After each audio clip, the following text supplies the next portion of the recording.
Hi అండి, అందరికీ నమస్కారం. Welcome to our channel.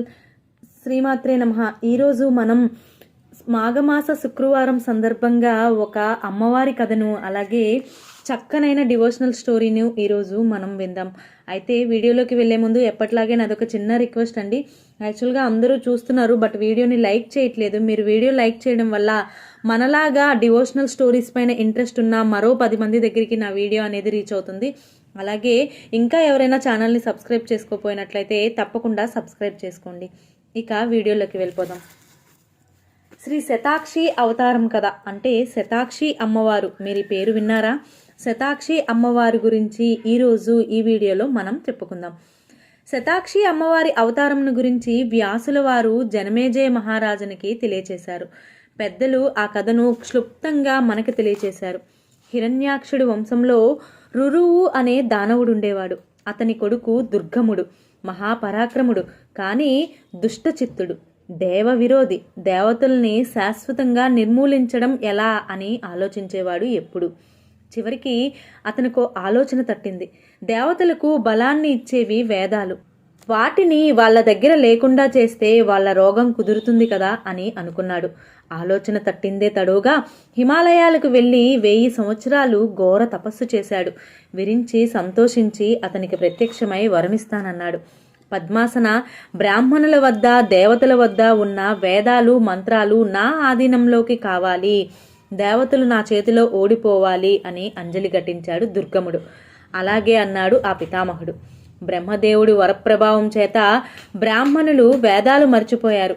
సంధ్యావందనం, హోమం, జపతపాలు, యజ్ఞాలు మొదలైన నిత్య నైమికత కర్మలన్నీ మానేశారు. యజ్ఞాల వల్ల లభించే ఆహారం లేక దేవతల శక్తిహీనులయ్యారు. వేదాలు తన వశం కావడంతో దుర్గముడు మహాబలవంతుడయ్యాడు. అనతి కాలంలోనే దూర్వార పరాక్రమంతో అమరావతి మీద దండెత్తి స్వర్గాన్ని స్వాధీనం చేసుకున్నాడు. చేసేది లేక దేవతలు కొండ గుహల్లోనూ అడవుల్లోనూ కాలం గడుపుతున్నారు.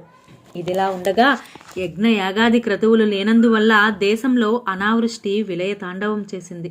చెరువులు, నూతులు, నదులు ఎండిపోయాయి. పాడి పంటలు లేక, అన్నోదకాలు లేక ప్రజలు మలమలా మాడిపోయారు. ప్రపంచంలో దిక్కుతోచని పరిస్థితి ఏర్పడింది. 100 సంవత్సరాలు గతించాయి. ఈ విపత్కర పరిణామాన్ని ఎలా ఎదుర్కోవాలి? ఎవరికీ ఏమీ అంతుపట్టలేదు. చివరికి కొంతమంది విప్రులు హిమాలయానికి వెళ్ళి అనన్యమైన భక్తితో జగజ్జనని ప్రార్థించారు. అంబా శాంభవి, మాకు నువ్వే శరణ్యం, సకల బోనాలకు నువ్వే ఆధారం, నువ్వు లేని జగత్తు జడ పదార్థం వంటిది. మాతా, ప్రపంచానికి ఉపద్రవం వాటిల్లింది. ప్రజలకు తిండి తిప్పలు లేవు, తాగటానికి నీళ్లు లేవు. మా నిత్యకృత్యాలన్నీ నిలిచిపోయాయి. ఇంకా జీవనం సాగించడం మా వల్ల కాదు. పామరులమైన మా మీద కరుణామృతాన్ని కురిపించు. మా దోషాలన్నిటినీ పరిహరించి ఈ ఘోర విపత్తు నుంచి మమ్మల్ని ఉద్ధరించు తల్లి అని ప్రార్థించారు. అమ్మ హృదయం కరుణతో కరిగిపోయింది. శ్యామలా వర్ణంతో, శతనేత్రాలతో, కోటి సూర్య ప్రభలతో, శాఖపాక ఫలయుక్తమైన హస్తాలతో దేవి ప్రసన్నురాలైంది. అమ్మ కన్నులు శ్రావణ మేఘాలై 9 రాత్రులు నిర్విరామంగా వర్షించాయి. నదీ నదాలు నిండిపోయాయి. వాపి కుపాదులై జల సముద్రాలయ్యాయి. తరువులు పుష్ప ఫలభరితాలైనాయి. ఔషధాలు తేజావంతములైనాయి. ప్రకృతి నిండు గర్భిణిలాగా శోభించింది. ప్రజల మనసులో మల్లెలు గుబాలించాయి. ఉల్లాసం వెల్లివిరిసింది. దేవతలు కూడా ఆనందించారు. కొండ గుహల్లోంచి, కారడవుల్లోంచి వచ్చి విప్రులతోనూ మునులతోనూ కలిసి దేవుని ఉదించారు. తల్లి, నీ దయవల్ల ప్రపంచం యావత్తూ సుభిక్షమైంది. అనంతాలైన కన్నులతో మమ్మల్ని చల్లగా చూశావు కాబట్టి శతాక్షి అనే పేరు నీకు సార్థకం అవుతుంది. ఈశ్వరి, మేమందరం ఆకలితో బాధపడుతున్నాం. ఇంకా నిన్ను ప్రార్థించే ఓపిక మాకు లేదు. ఒక్కటి మాత్రం కోరుకుంటున్నాం, వేదాల్ని మళ్ళీ మా ఆధీనం చెయ్యి తల్లి అని కోరుకున్నారు. దేవి తాను తెచ్చిన శాఖపాకాల్ని ఇచ్చి వాళ్ళ ఆకలి మంటల్ని సల్లార్చింది. అందుకనే ఆమె శాకాంబరి కూడా అయ్యింది. చారుల ద్వారా ఈ విషయాన్ని విన్నాడు దుర్గముడు. ఆగ్రహావేశంతో హుటాహుటిగా బయలుదేరి హిమాలయంలో దేవీ సమక్షంలో ఉన్న దేవముని గణాల మీద బాణాలు గుప్పించాడు.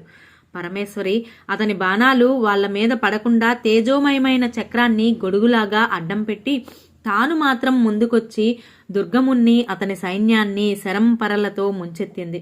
దేవి దైత్యుల మధ్య చెలరేగిన అప్పటి సంకుర సమరంలో దేవి తన శరీరం నుంచి కాళిక, తారిణి, బాల, త్రిపుర, భైరవి, రమ, బఘల, మాతాంగి, త్రిపుర సుందరి, కామాక్షి, తులజ, జంబిని, మోహిని, చిన్నమస్త, గుహ్యకాళి, దశసహస్రబాహుక అనే తీవ్ర శక్తుల్ని సాయుధ హస్తాలతో పుట్టించింది. ఆ శక్తులు ఒక పెట్టున విజృంభించి గంభీరంగా గర్జిస్తూ కరాల నృత్యాలు చేస్తూ అడ్డం వచ్చిన అసుర సైన్యాన్ని అణిచివేస్తూ కదరంగాన 10 రోజుల పాటు కలంగా విహారం చేశారు. రాక్షస సైన్యమంతా నశించింది. చివరికి దుర్గముడొక్కడే మిగిలిపోయాడు. 11వ రోజున బాహబల గర్వం పొంగులు వారగా దుర్గముడు దేవీ శక్తుల్ని శక్తిహీనం చేసి జగదంబకు ఎదురు నిలిచి విరోచితంగా పోరాటం సాగించాడు.